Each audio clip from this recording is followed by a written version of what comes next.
Assalamualaikum warahmatullahi wabarakatuh. Selamat siang. Perkenalkan, nama saya Abdul Malik Rauf. Di kegiatan ini saya selaku Ketua Panitia Kegiatan Kolaborasi.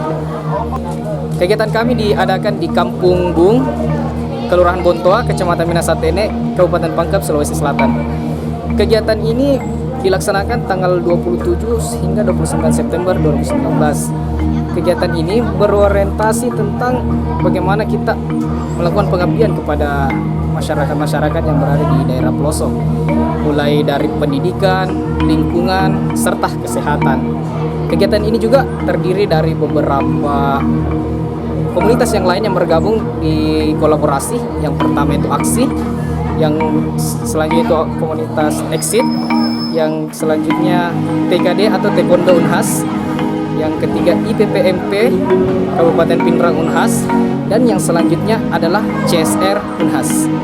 Pesan saya untuk kakak-kakak di luar sana, silahkan jalan-jalan ke pelosok, lihat betapa pentingnya mereka untuk menimba sebuah pendidikan.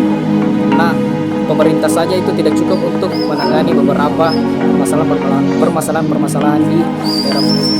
Dari itu, kakak-kakak pemuda semua, silahkan lakukan pengabdian-pengabdian yang sama dengan cara kakak-kakak, dan semoga tetap dapat bermanfaat.